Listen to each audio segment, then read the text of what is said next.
Hello and welcome to my hopefully mini-series on APS. In this series I want to go over APS cannons in FTD, and hopefully if I do my job correctly you will be able to build your first APS cannon, or if you already know how to build them then hopefully we will learn to build them better. And I say we because although I'm not exactly new from the depths, I'm still learning. And as someone wise has probably said, the best way to learn is to teach. So here we are. Right, so for this first video I will go over each of the APS parts individually and talk briefly about each one. I won't go into too much depth though, however, at least not in this particular video. In the next video I will hopefully go over how to put these parts together to create a functional gun. Right, so I suppose we just get started then.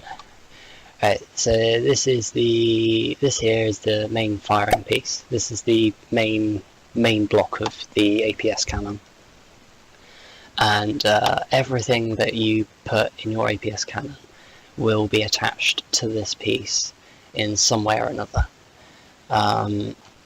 So from this from your firing piece you can access the menu for your APS cannon, and in here you've got things like the minimum accuracy before it fires, the number of barrels, the gauge. You can set the gauge to whatever you want it to be.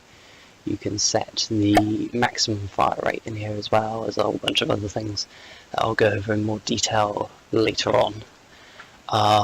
We've got also in here we've got the railgun settings, although I'm not going to go into railguns hopefully in this this mini series, I guess, just because railguns are, well, a beast of their own, as it were. But so I'm just going to stick to the APS, the basic APS. Right. So yeah, that's the main firing piece. And if we go over to these blocks, or these 6 blocks I've got over here, I've labelled these blocks the gauge snake stuff, and that's because these blocks will form the bulk of your gauge snake for your APS cannon. And what do I mean by gauge snake? So a gauge snake is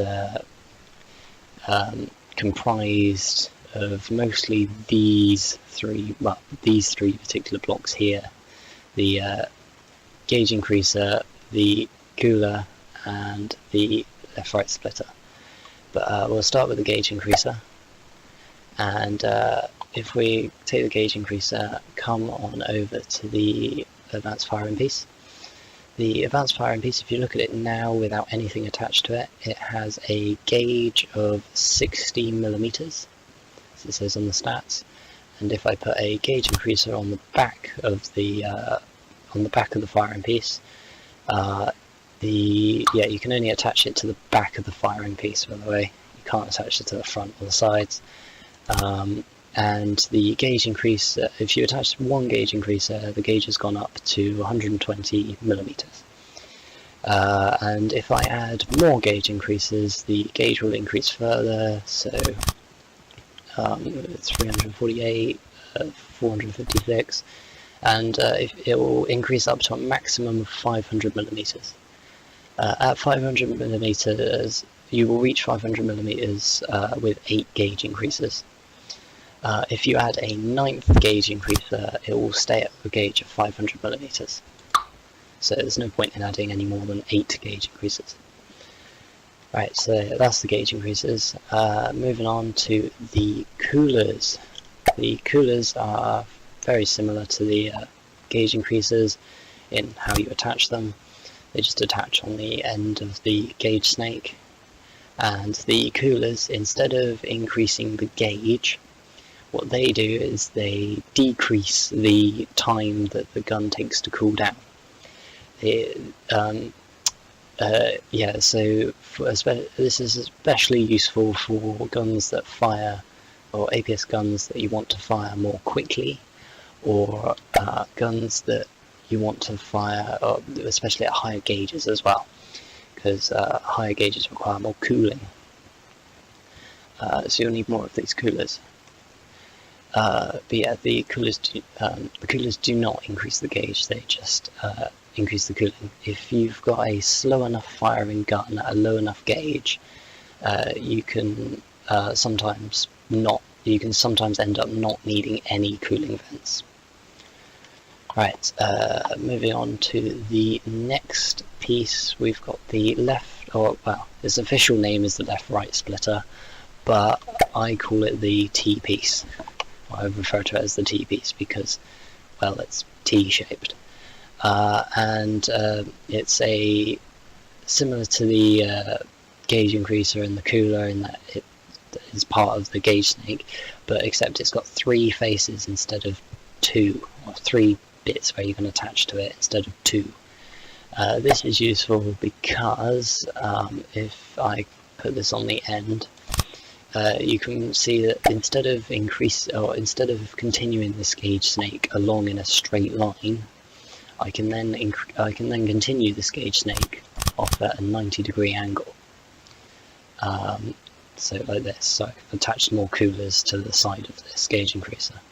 You can also, because there are 3 faces to this gauge increaser, you can also attach stuff this way. What that means is you can split your single gauge snake into 2 gauge snakes.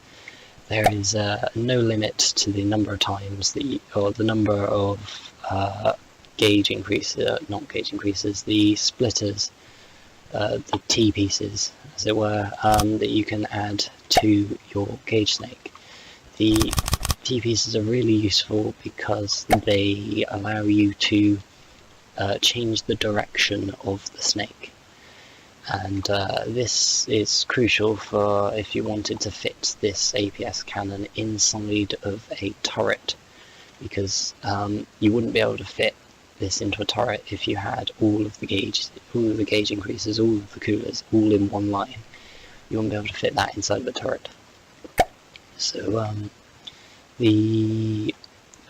something else I should mention with the gauge increases is that they only connect in one direction, which is really awkward. So if you look at the green pegs, I guess you could call them, that are sticking outside of the T-piece that I'm holding here, the green sort of flat peg that's in the middle of the 3 faces, that peg there must connect to the part of the gauge snake that's connected to the firing piece, whilst the 2 pegs that are the pointier pegs, those pointier pegs can connect to parts of the gauge snake that aren't connected to the main firing piece. So if I were to take this gauge snake here, or this this splitter here, and turn it on its side so that the main peg is not pointed towards the firing piece, then this here will say that it's not connected, and all of these bits are not connected. Now not connected. But if I put it back how it was, they're all connected now. So you have to connect it in a very particular way. Same with here. Here, the main, I have to point the middle face towards where the firing piece is, which is a little bit awkward, but you know, that's just FTD for you. So moving on to the next piece, you've got the 6-way connector. This is not actually part of the gauge snake itself, but it's used for, surprise surprise, connecting stuff. And the 6-way connector can connect to the side of the gauge snake. Unlike all the other gauge pieces, the 6-way connectors can connect to the side of the gauge snake, and they can connect themselves as well. And they can, because obviously, well, as the name states, they're 6-way, so they can connect in any direction. So you can connect them like that, and they'll be attached. Right, and the 6-way connectors are useful for attaching you can attach autoloaders to these 6-way connectors, and you can attach a couple other parts, which I will come to in a minute. Yeah, so that's the 6-way. The 6-way. Also, I should mention something for the 6-way and the T pieces. They both the T pieces and the 6-way connectors, they do not actually do anything for the gun. So if I were to add loads of these T pieces or something to the gun, it's not going to change the gun, it's not going to add anything to the gun. Whilst the gauge increases add gauge, the coolers decrease the cooldown, but the gauge increases, or the splitters, don't actually do anything. And because they don't actually do anything, you want as few of them as possible. Same goes with the 6-way connectors. The 6-way connectors, whilst they do connect things to one another, they don't actually do anything. They don't actually contribute to the gun. And because of that, you want as few of these gauge pieces, or these connector pieces, as possible. If we go on to the next thing, we got the laser targeter. Right, so the next thing is the laser targeter. You can attach the laser targeter to either to the side of the gauge, or to the 6-way connectors, or to the firing piece. And what the laser targeter does is it will, if your APS cannon is firing a shell that contains that has a timed fuse on it, what the laser targeter will do is it will set that timed fuse to a value, a specific value, that will make the shell explode, make the shell detonate when it reaches its target, when it's supposed to reach its target, which can be quite useful if you miss the target, for example. And also in the laser targeter menu, you can set an offset time, so you can set a positive or negative offset time to set off the timed fuse, to set the timed fuse to go off a little bit before or a little bit after the target. But yeah, so moving on, as the laser targeter, we've got the fall of shot predictor. The fall of shot predictor is it attaches in the exact same way as the laser targeter, in that you can attach it to the side of the gauge increaser, or it's to the side of the gauge snake, or to the firing piece itself, or to the 6-way connectors. And what the target predictor, or whatever it's called, does is it draws a if your APS cannon is targeting something, it will draw a white line going from the firing piece of the APS gun all the way over to the enemy. And that white line traces the path that your shell will take to get to the enemy.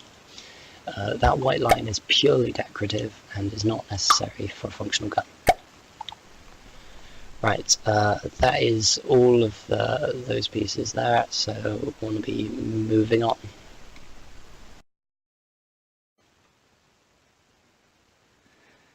So onto the manlets then.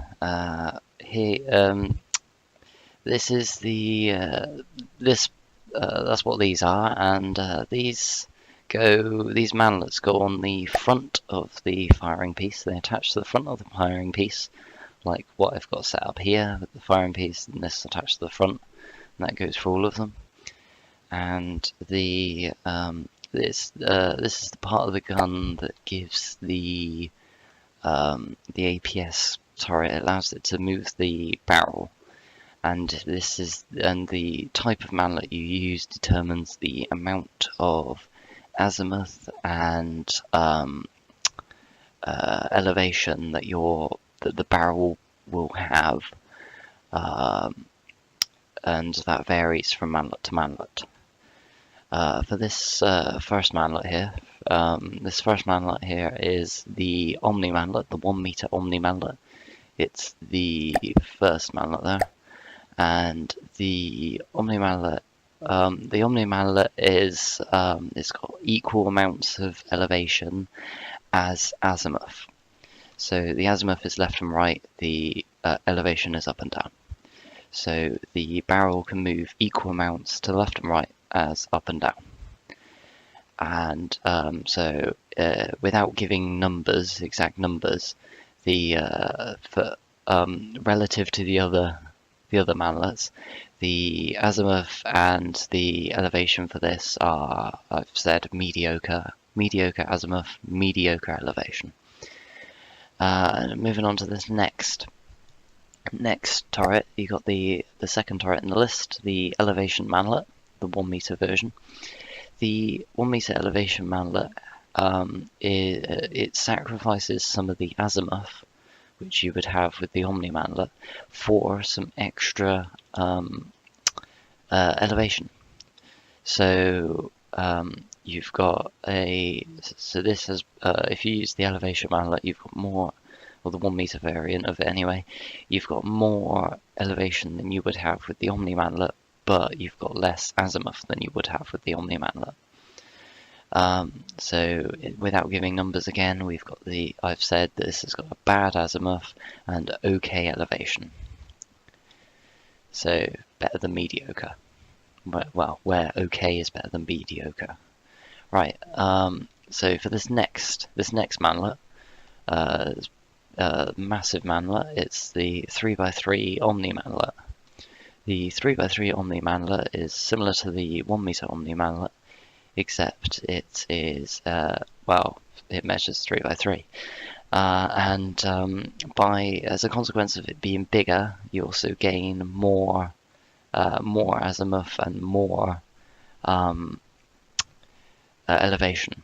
The azimuth is the amount of azimuth you get is, as with the other Omni manlet, is equal to the amount of elevation that you get,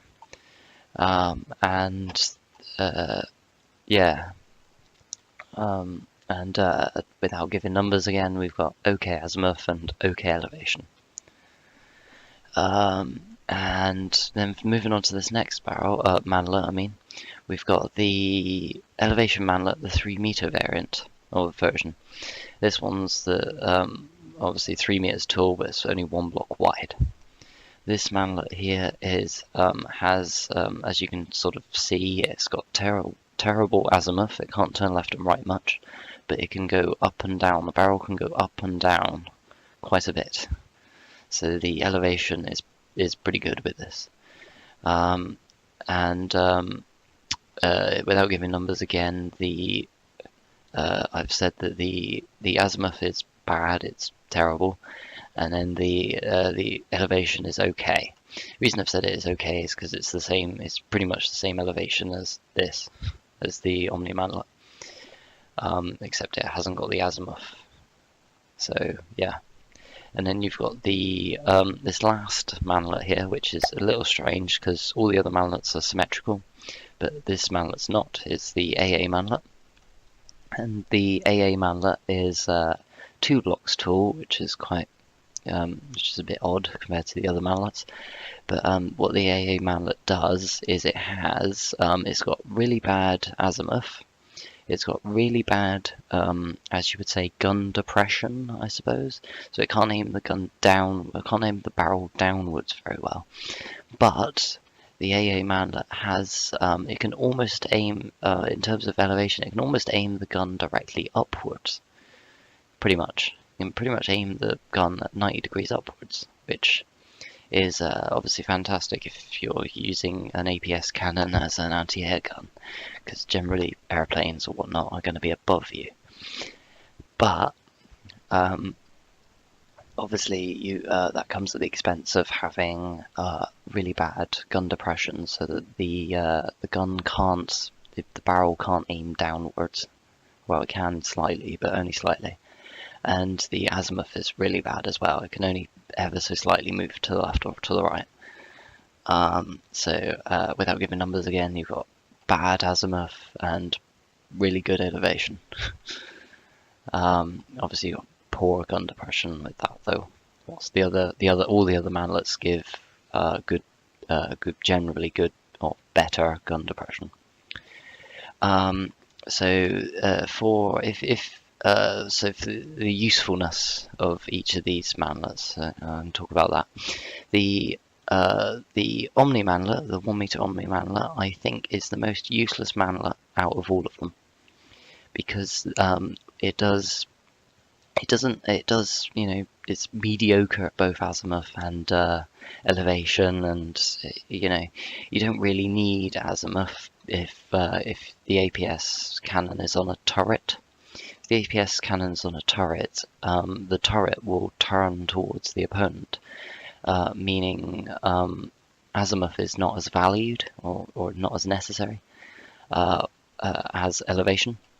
And this manlet is pretty much worse than the elevation manlet, the 1 meter elevation manlet. It's worse in pretty much every way, just because the extra azimuth that you would get with this manlet is pretty much useless if you put it on a turret. So I personally hardly ever use the Omni manlets. I occasionally use the 1 meter elevation manlets, though, if you've only got 1 meter space and you need to fit a manlet in that 1 meter space. But if you've got more space than that, these 3 manlets are a lot more useful.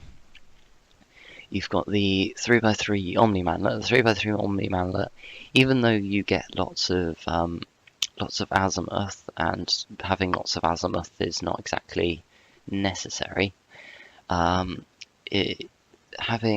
just by having loads of azimuth and loads of elevation, because it's basically got it all, at the cost of it being massive, because it's got both elevation and azimuth. It can be quite useful.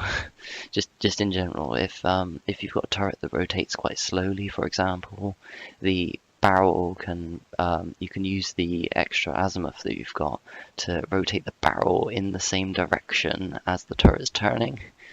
So then you can effectively get a faster turn time, kind of. It's like if you were turning a tank turret and turning the tank treads, or using the tank treads at the same time. You get extra turning power. But anyway, so it can be useful, and just because it's massive, it can be, useful. Useful for if you've got loads of space. And moving on to this next one, you've got the 3 meter version of the elevation manlet. The 3 meter version of the elevation manlet, I think, is the best manlet for ship versus ship combat. So if you've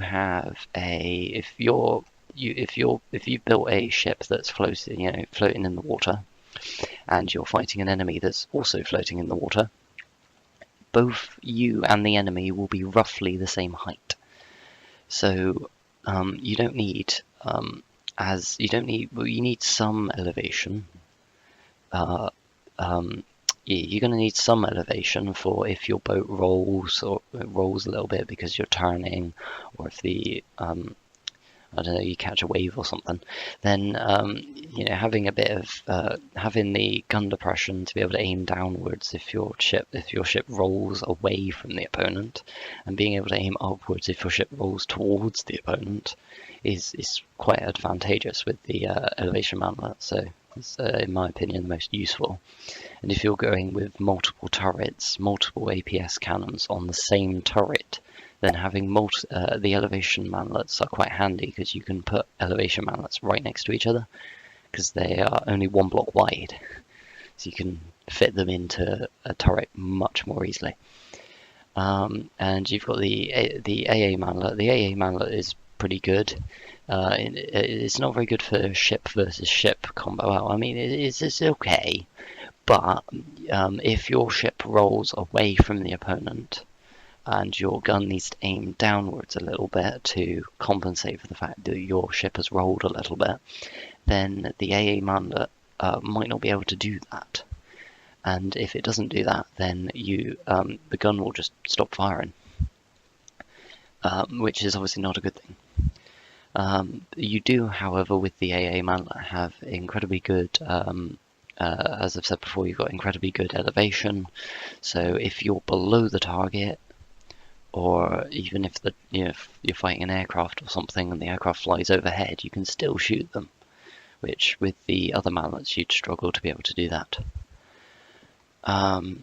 So the most useful manlets in my opinion are the elevation manlet, the 3 meter one, and the AA manlet, the 2 meter. Well, yeah. Right, so that's that for manlets, I think. Moving on to the recoil absorbers. The recoil absorbers pretty much do what they say on the tin.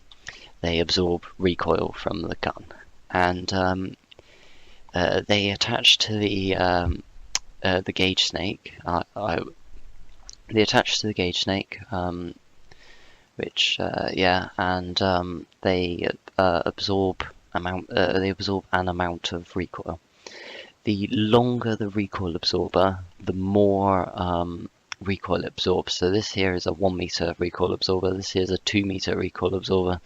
This here is a 4 meter recoil absorber. This one here is a 6 meter recoil absorber, and this one here is an 8 meter recoil absorber, which is the largest. The larger the recoil absorber, the more recoil it will absorb. But and if you have also the longer the recoil, it doesn't scale linearly, should I say. So if you had 8 of the 1 meter recoil absorbers, and you had that would absorb overall less recoil than having 1 8 meter recoil absorber. But the disadvantage of using longer recoil absorbers is that they take longer. After they absorb recoil, they take longer to recharge.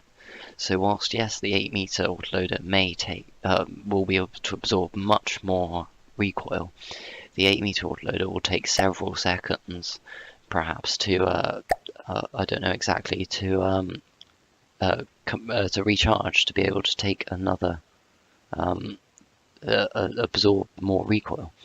Whilst with the, like say, the 1 meter recoil absorbers, they recharge very, very quickly. I think it's like a tenth of a second.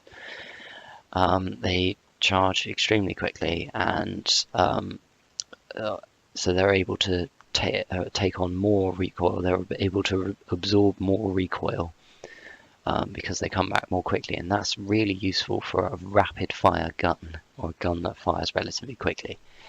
Because obviously if your gun fires faster than the recoil absorbers can recharge, then you're not going to be absorbing the recoil, which is not fantastic.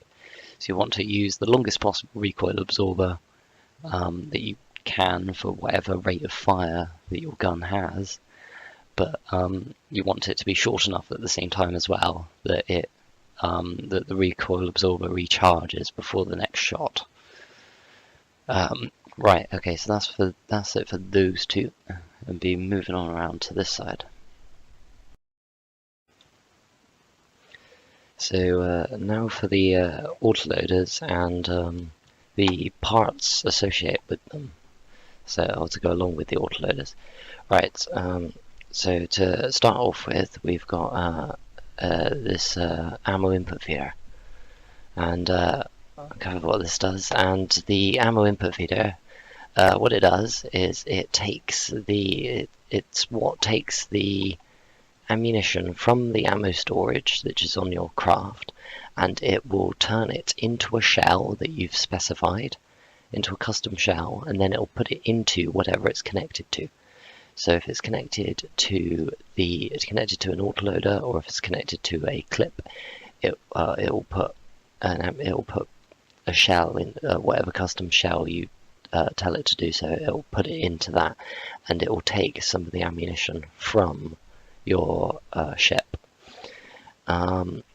The yeah, so the also you can attach the ammo input feeder. You can attach them directly to the firing piece, and if you attach them directly to the firing piece, otherwise known as a direct input feeder, then you what it will do is it will take the ammunition, it will turn it into a shell, turn it into the custom shell, and instead of putting it into an autoloader or the clip, it will just put it straight into the firing piece, ready to fire,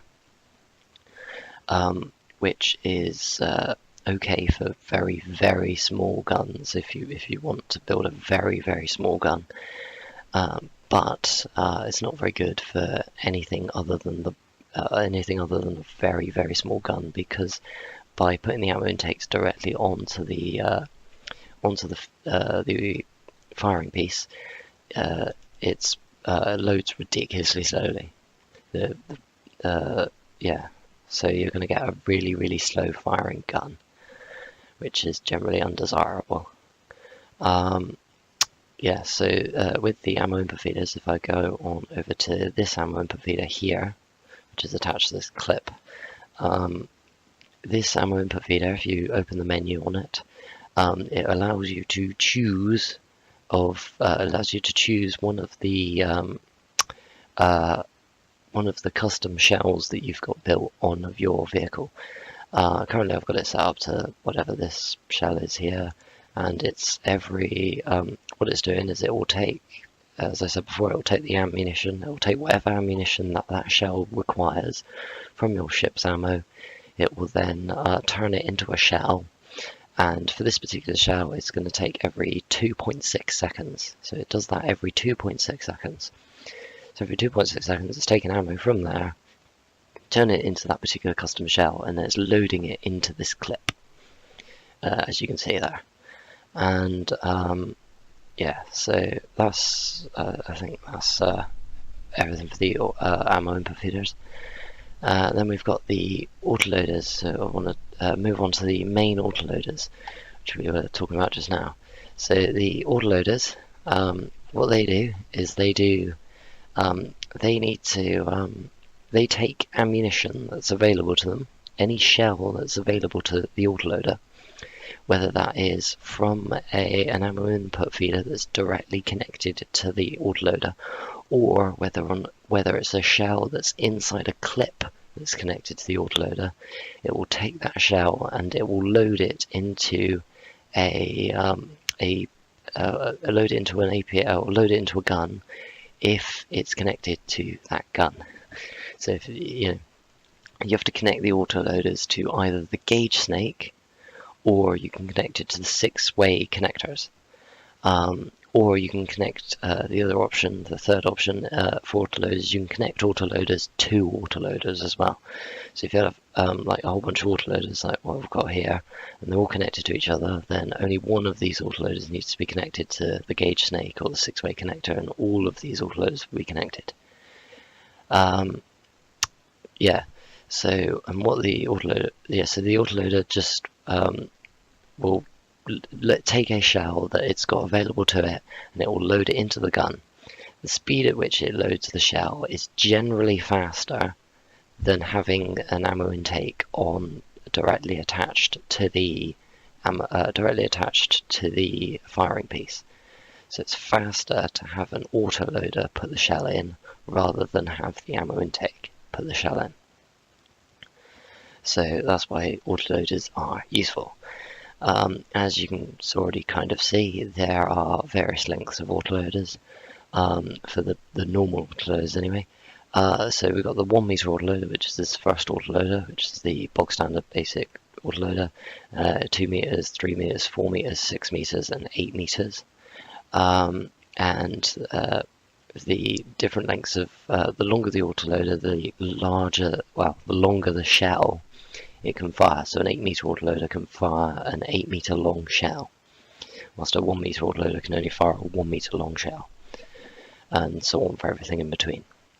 Also with the different lengths of autoloaders, as you can sort of see in the shell loading speed modifier stats, which as you can sort of see as I hover over the autoloader, there's shell loading speed modifiers. if you pay attention to the autoloader length multiplier, which is one of the stats down there, and as I mouse over the different lengths of autoloader, that stat changes.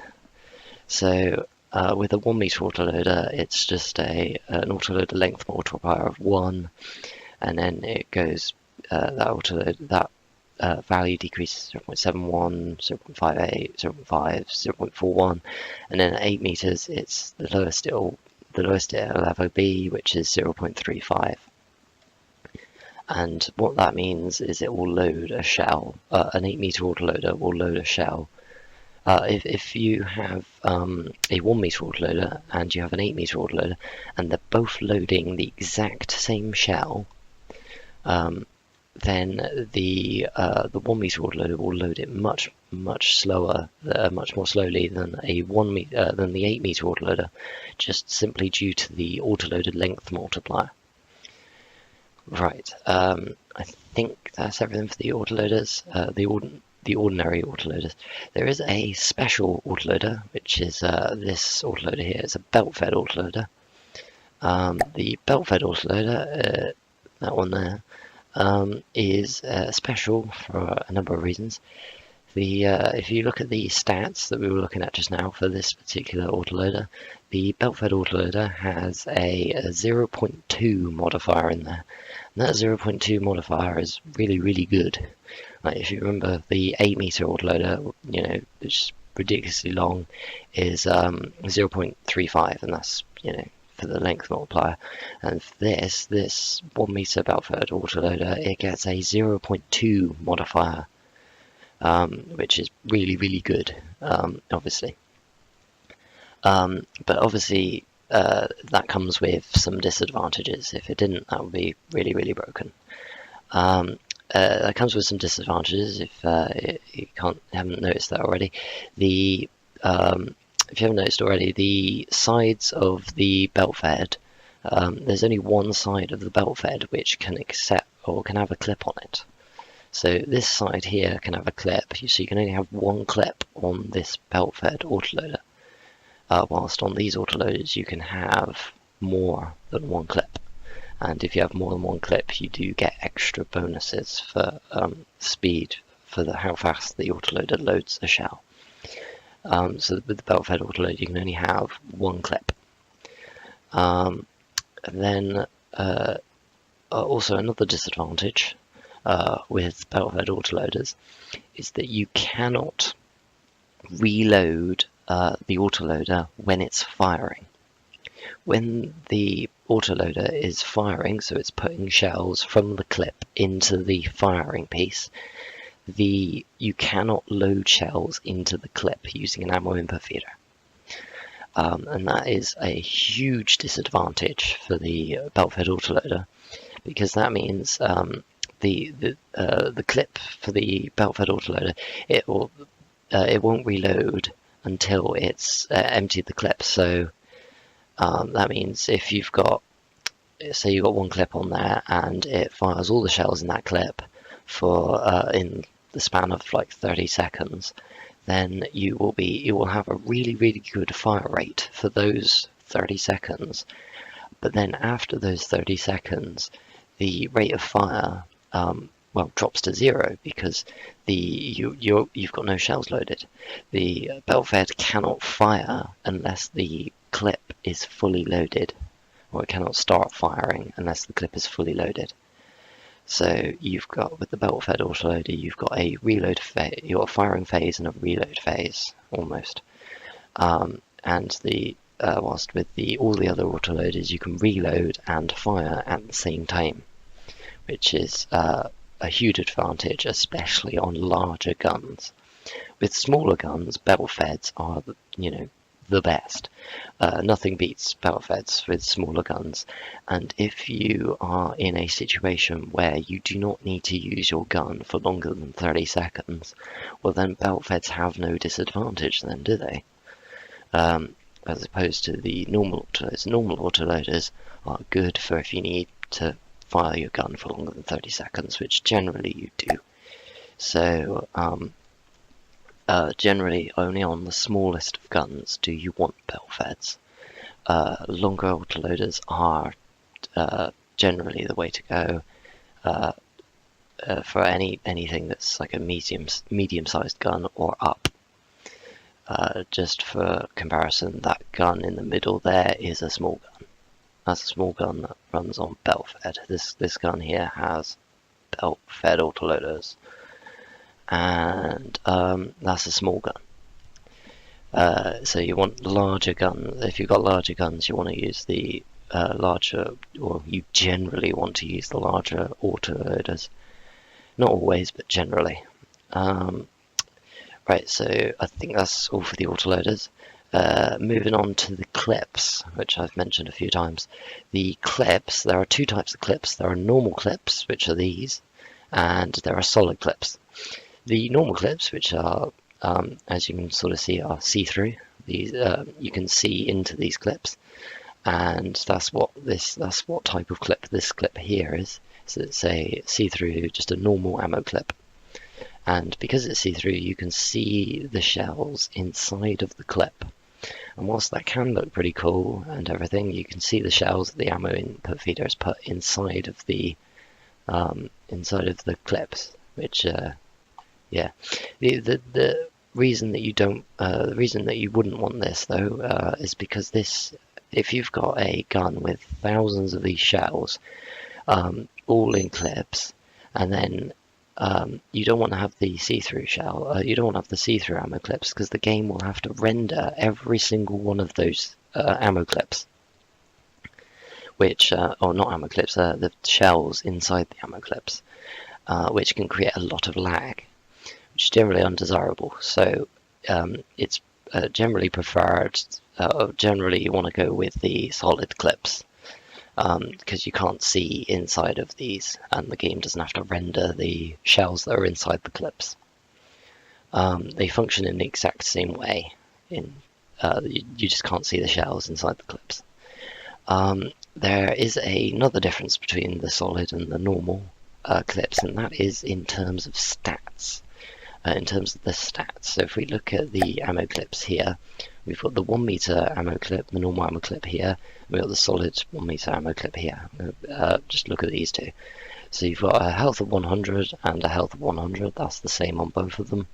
And then you've got an armor of 7 on the normal clip and an armor of 8 on the solid clip, which means that you've got one more armor, which might be worth it, I don't know.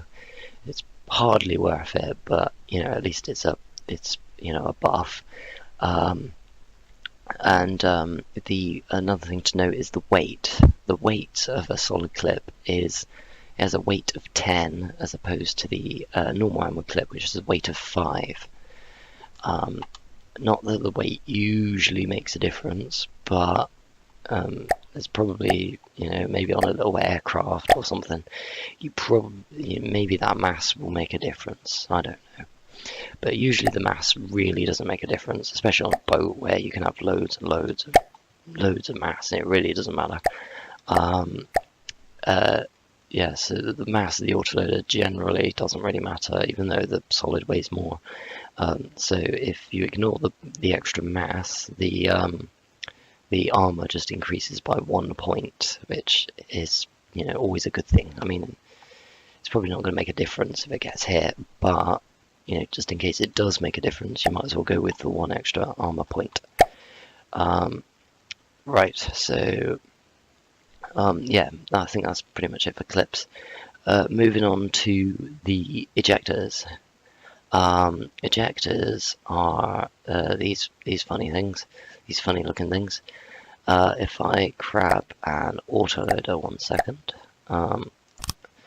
and what the ejectors do, if I attach one of these to the autoloader, right, so what an ejector does is it will, if this autoloader, or if I were to grab a clip, attach this clip to the autoloader, right, if this clip or this autoloader or any of the other clips that would be attached to this autoloader, if any of them got destroyed, what the ejector will do is it will take the it will take the shells that were inside of the ammo clip that got destroyed, or the autoloader that got destroyed, and it will fire them out.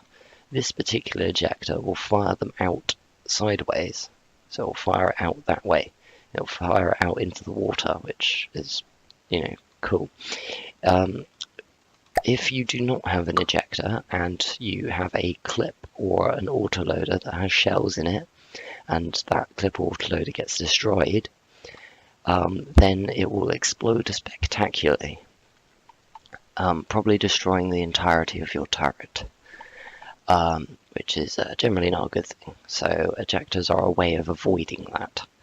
There are two ejectors. There's this sideways ejector, and there's this ejector that faces upwards. That ejects the shells upwards. So if you wanted to, so you could eject the shells upwards or sideways. Generally, or for me personally, I do not use.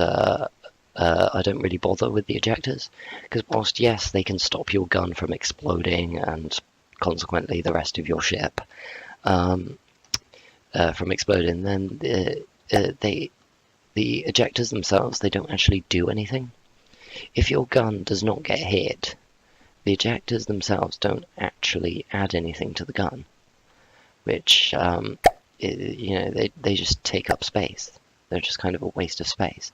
But not only that, but the ejector also needs free space in front of where it's going to throw the shells out of, in order to make sure that those shells that it throws out don't hit your ship. Because if you've got an ejector like this, attached to an autoloader or something, and that autoloader gets hit, but this ejector is inside of your ship, and there's a wall on the inside of your ship, well then it's just going to eject the shells from the autoloader that got destroyed or whatnot. It's just going to eject those shells straight into the wall, straight into this wall. And you might as well have just not bothered putting on an ejector. So you have to have the ejector. The ejector has to have some sort of clearance, some sort of gap between the walls to be able to shoot the shells out. And obviously the disadvantage of having a big gap between the walls is that the enemy can shoot in through that gap. And if they shoot in through that gap, they can just destroy your turret in one hit, which is generally worse than having your turret go up, in my opinion, anyway. So I personally don't really bother with the ejectors, but yeah, that's all I think. Yeah, that's all I want to say for the autoloaders. Next would be going on to the barrels. So going on to the normal barrels now. I say normal barrels. Going on to the barrels now for the APS cannon. There are for APS cannons in FTD, there are two main types of barrels. There's the normal barrels and the heavy barrels. Just be looking at the normal barrels for the moment. These are the barrels, and when the barrels are not connected to a gun, they default to the highest gauge. So these barrels here, that's why these barrels look massive. Is because this is the barrel you would have at 500 millimeters. Hence why it's so large. But for a lower gauge, if you had like 100 millimeters, it'd be a lot smaller. And what the barrels do, or what the main purpose of the barrels, is so that is to do with the accuracy, is to increase the accuracy of your gun, or to determine the accuracy of your gun. So in FTD, the longer your barrel, in general, the longer your barrel, the more accurate your gun will be. So if you have a barrel of 4 meters and you add another 4 meter barrel, it won't quite double the, or it won't quite double the accuracy. it will increase the accuracy by quite a bit, but it won't quite double the accuracy, and that's because of diminishing returns. Because with the barrels, the longer the barrel is, you do get diminishing returns as you add more barrels.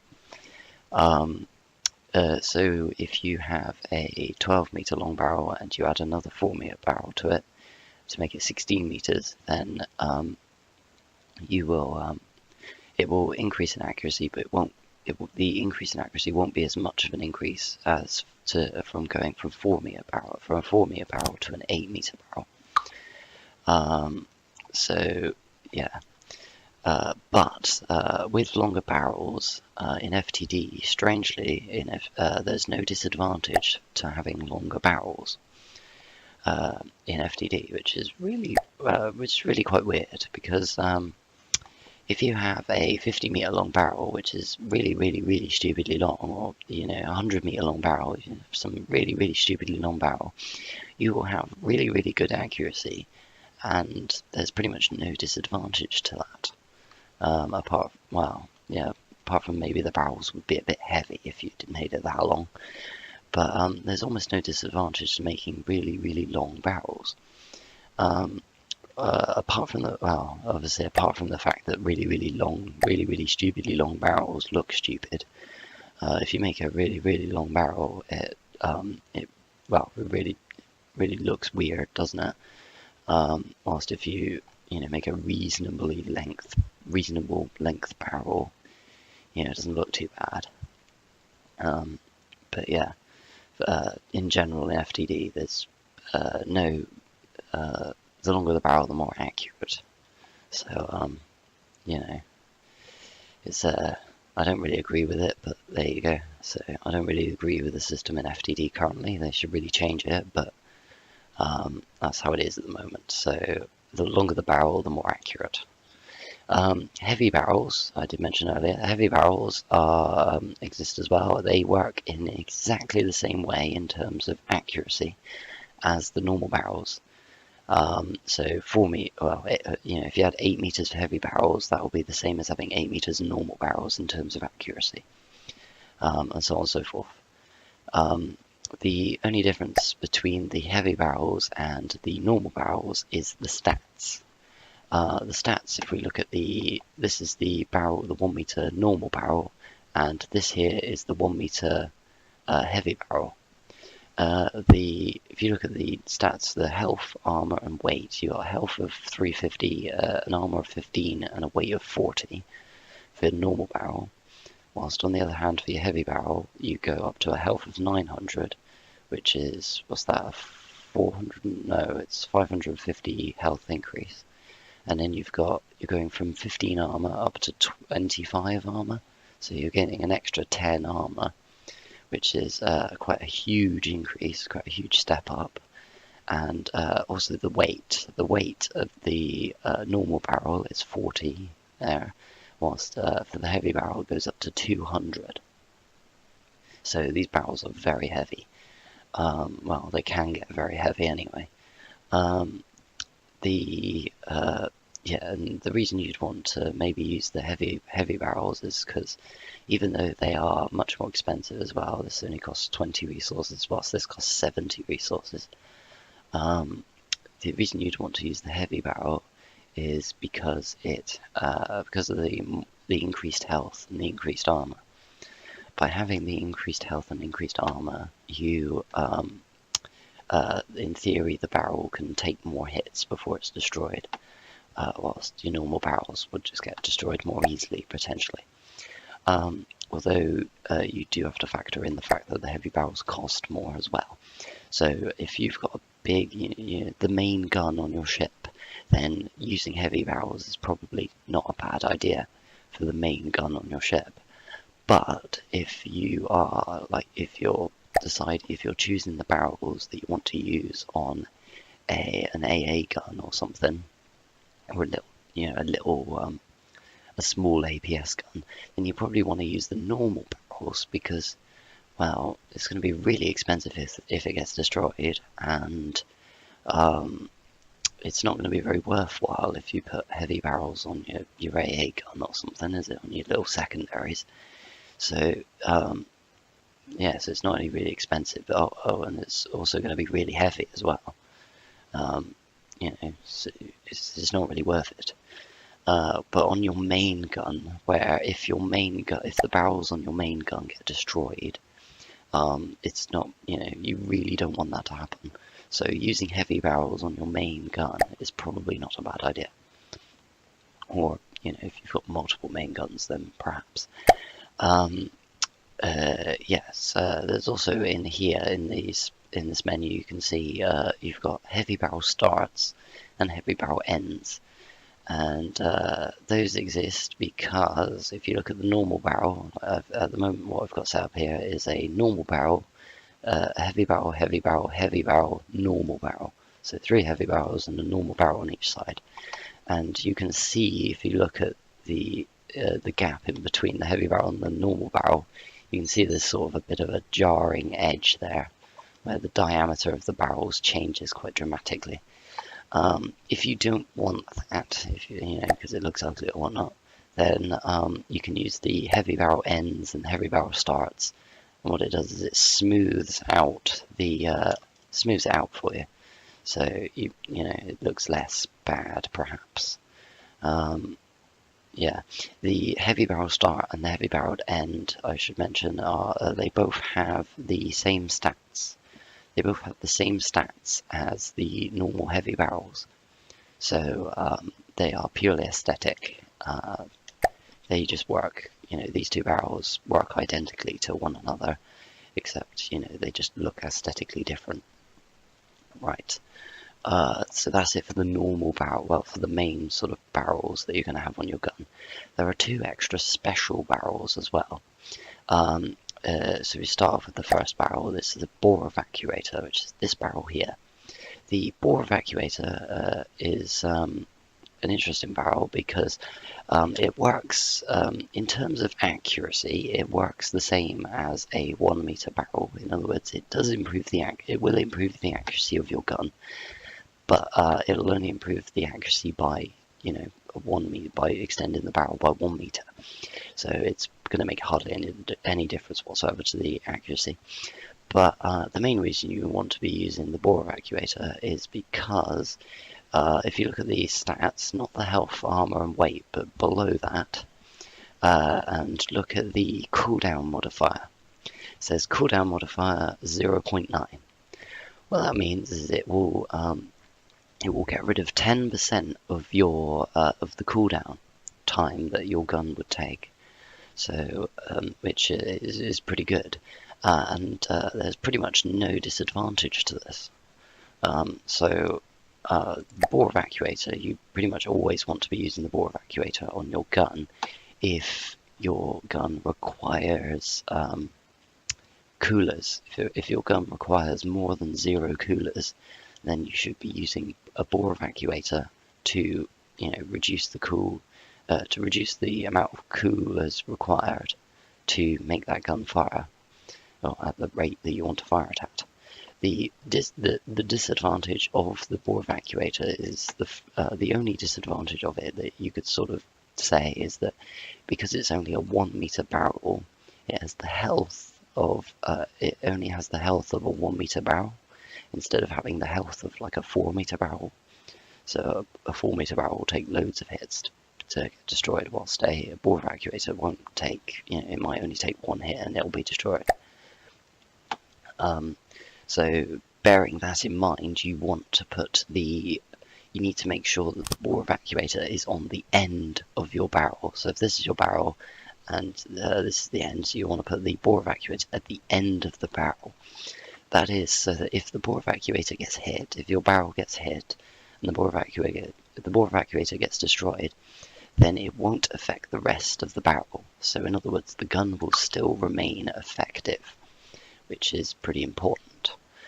Whilst if you put the Bore Evacuator at the bottom of the barrel and then have the 4 meter barrel in front of the Bore Evacuator, if this Bore Evacuator was to get destroyed, then the barrel that's in front of the barrels that are in front of the Bore Evacuator, they would then get chopped off. They would get destroyed. which is obviously really bad. So you want to have if you have the bore evacuator on the end, then there's no disadvantage. There's no disadvantage to you doing that. So you just get the extra bonus, minus 10% on the cooldown without any of the other or without any disadvantage. There is the second special type of barrel, and this barrel is the muzzle brake, which is this barrel here. The muzzle brake is similar to the bore evacuator in terms of it's a 1 meter barrel. It's got the same health as the 1 meter barrel, meaning it can be destroyed. The muzzle brake also only adds, or in terms of accuracy, it just works as a 1 meter barrel, so the accuracy is, well, you don't use this barrel for the accuracy. The bore evacuator, it has to go on the end of the barrel. You cannot attach a barrel on top of the bore evacuator. You can only put the bore evacuator on the end of the barrel. And what the the muzzle brake, sorry. So the muzzle brake, you can only put that on the end of the barrel. And what the muzzle brake does, the special stats for that, is if you look at the recoil modifier, it has a recoil modifier of 0.9. That means it gets rid of 10% of the recoil of your gun, which can be pretty good. So getting rid of 10% of the recoil of your gun, just so if you're struggling with recoil on your gun, then get rid of 10% of the recoil could well be worth it. The main difference between the muzzle brake and the bore evacuator, though, is that the muzzle brake has a disadvantage, unlike the bore evacuator. The muzzle brake has the disadvantage that where it says the muzzle velocity change is 0.95.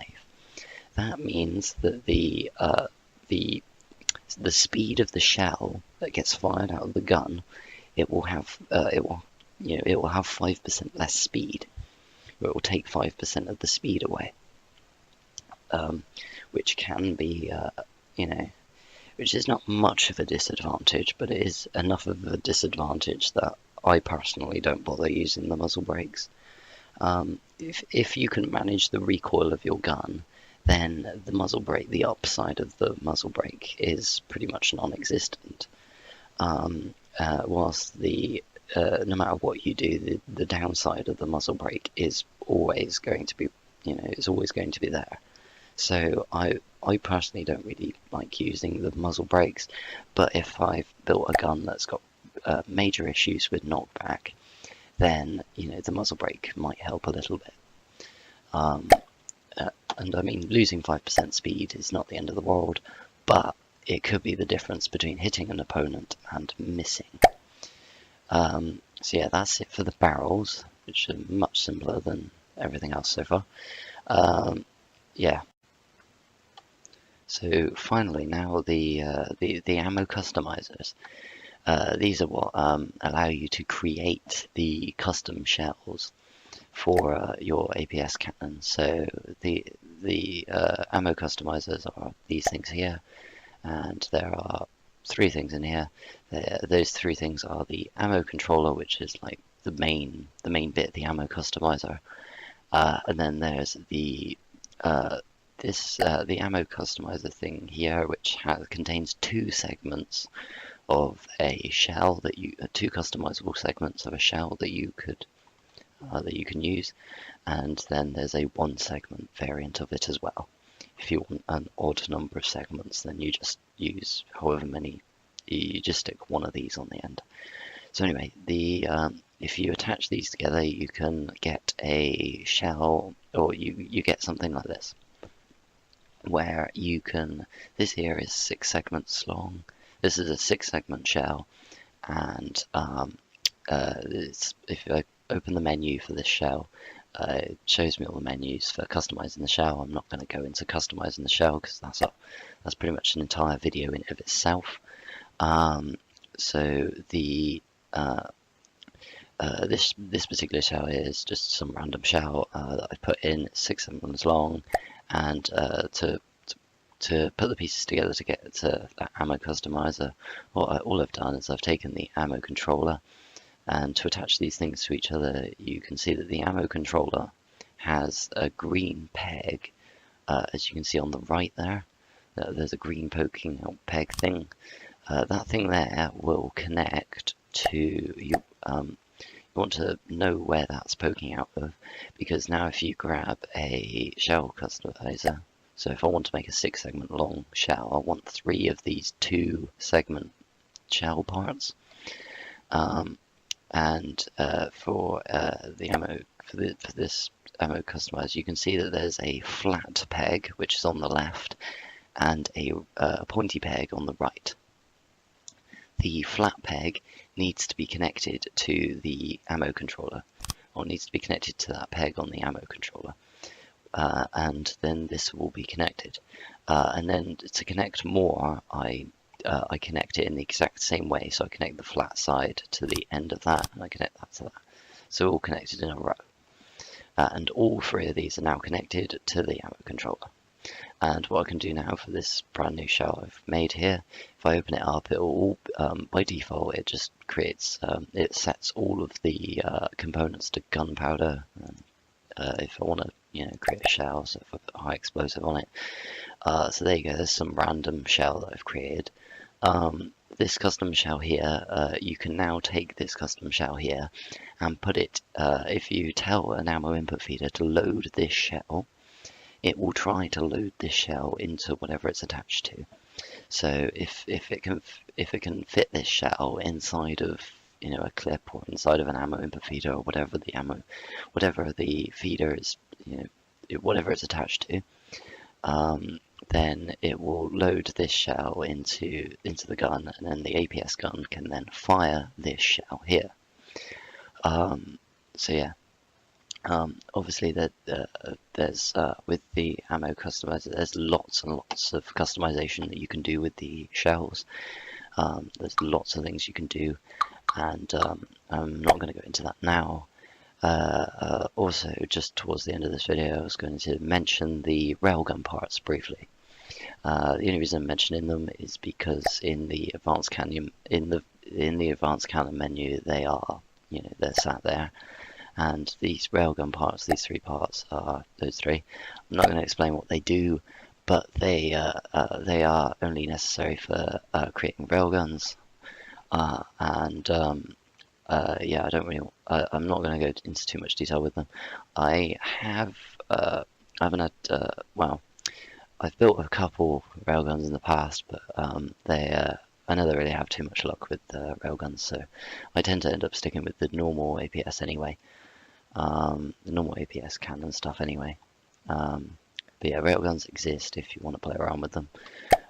But yeah, I think that's it for this video. I think for the most part, I've gone over every single part, every single type of thing within the advanced cannons, and gave somewhat of a light explanation for it, a brief explanation for it.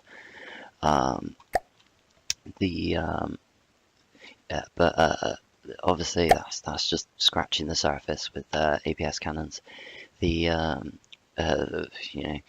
can obviously in the next episode I want to talk about putting each of the individual components together to form a functional gun, and to be able to create a functional APS gun is fairly easily. You can do that quite easily, but we can do that relatively easily. But to create a good APS gun, an APS gun that works well, and within a specified volume or whatnot, then